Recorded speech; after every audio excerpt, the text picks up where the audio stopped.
what can I do to be a good new guy in a platoon? And this is a pretty common question, because when you show up at a SEAL team, you want to be a good guy. But as I thought about answering that question, being a good new guy in a SEAL platoon is actually the same as being a good human being, right? Yeah, and listen, being a good new guy in a SEAL platoon, there's some things, right? You got to have weapons proficiency. You know, you want to be a good shot. You got to have tactical knowledge. You got to learn how to utilize terrain. You got to know your demo. Like, there's some skills that you need. But beyond those skills of the job, to be a good SEAL, to be a good frogman, you got to have more than just the skills. And so as I thought about the things that I was told when I was a new guy, because you're going to get guidance. What's that thing they say now? Unrequested guidance? Unsolicited advice. Yeah. You're going to get some of that. But I'll tell you what, some of that stuff that I got told and that young new guys get told, and that then I told and other older guys told the new guys, it's stuff that can be very powerful if you take it to heart and you carry it through. And some of those things carry through my entire life. And so as I started thinking about some of those things, I wanted to do a little podcast about things that land on you as a new guy that you can carry through your whole career. And so I actually reached out to Bobby Holland, Lead Bob, who was retired. He's a retired SEAL. He's a member of the E5 Mafia and Task Unit Bruiser. Went on to be platoon LPO, a platoon chief, eventually became a warrant officer, retired after 21 years in the teams. He was on podcast 416 originally. And if you want to hear his backstory, then go listen to podcast 416. He's now the founder and the CEO of Hooli Golf, making badass apparel for badass people. That's it. HooliGolf.com. Yeah, that's what Lead Bob is doing now.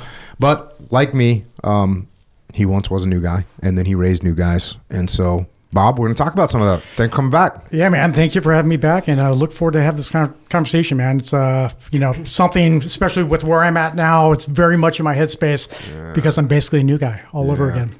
Well, how long ago did you retire? Summer of 21. Okay. It's been a couple of years. Yeah. And it really is the new guy, some of the new guy mantras that if you keep those in your head, it will make everything better. It really will. They're fundamentals that last a lifetime. Yeah, and you sometimes don't realize it until you're thrust back right into that mode. Yeah, so, I mean, obviously, look, there's principles of combat leadership that we talk about all the time. Cover, move, simple, prioritize, and execute, decentralized command.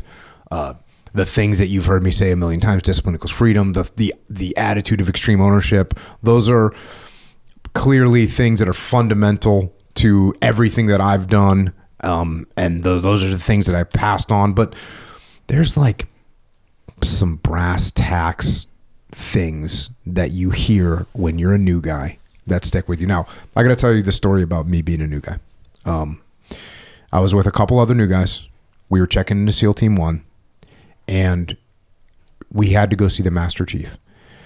And we walked into the Master Chief's office and the Command Master Chief, and we were actually standing at attention outside of his office, and he called us and he's like, "Get in here." And so we go in and we're standing at attention in front of his desk. And he points at each one of us one at a time and he goes, "Fuck you, fuck you, fuck you." And I was like, okay. And he said, "Everyone here has made it through training. No one gives a shit that you made it. It doesn't mean shit. You have to earn your training here, and you have to earn your reputation. Get the fuck out of here." And we were like, okay. So that's my first day at SEAL Team 1 from the Command Master Chief. And what a way to look, when you're coming out of BUD/S, you know, you've been told that this is the most difficult training in the U.S. military, and you made it.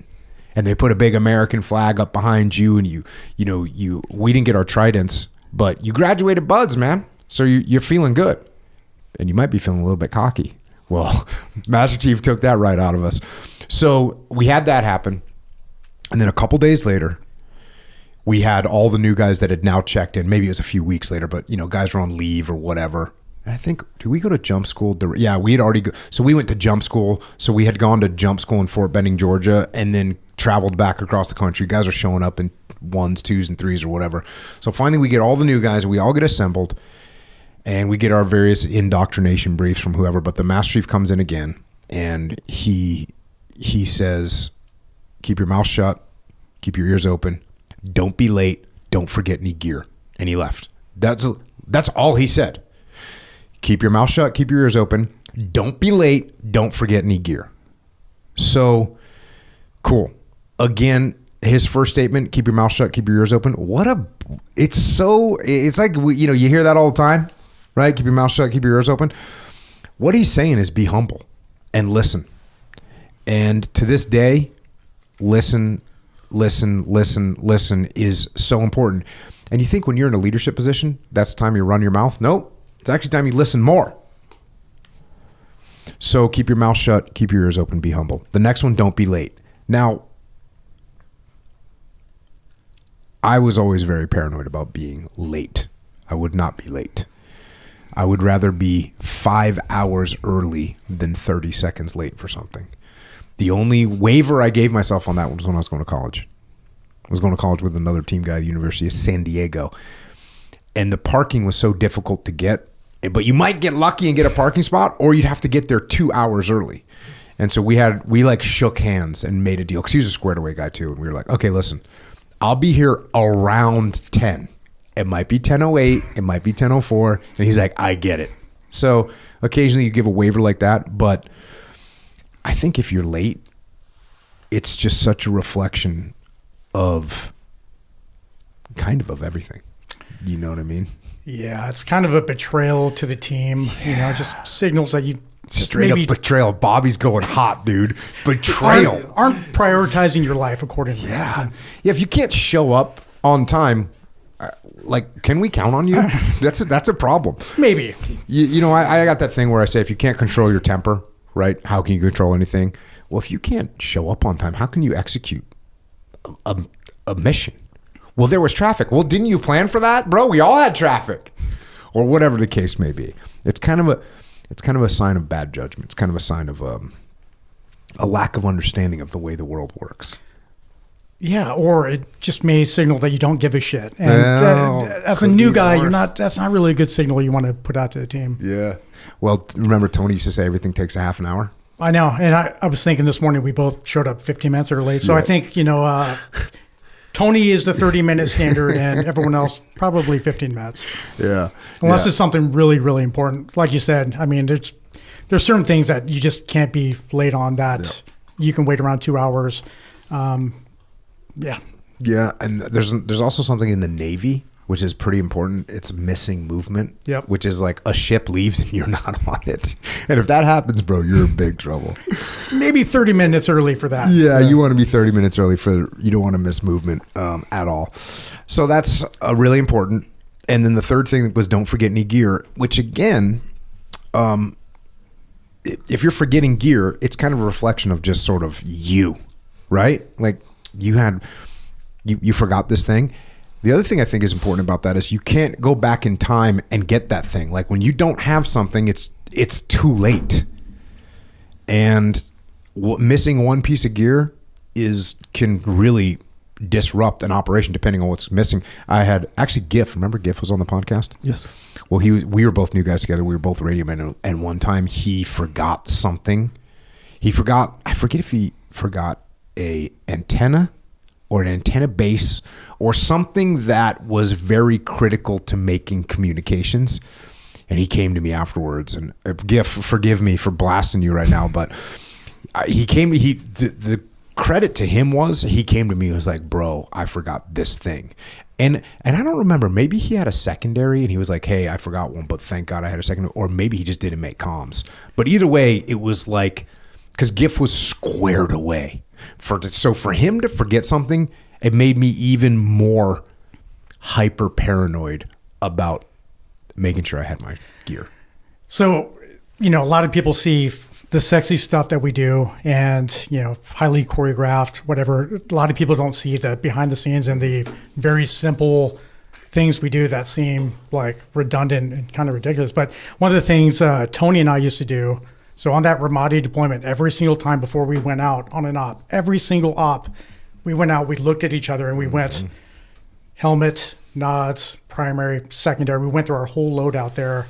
Because you can't be stepping out the door, missing something critical, whether that's for the team effort or for you to fight as an individual. So it seems really, really basic, but yeah, you gotta make sure you have all your stuff, and 2 is 1, 1 is none. Have some redundancy there. I'm not rolling out on an op with one battery that's in my nods. No. Or laser or whatever. And one thing that I did that was cool is I would have like all my gear staged on a cot. So when the cot was empty, I had my gear. That was sort of like the preliminary check. Now, actually, this happened on my deployment, my first deployment to Iraq. I was out on this op, and we were rushed to leave. I think it was a TST, whatever excuse you want to throw at it.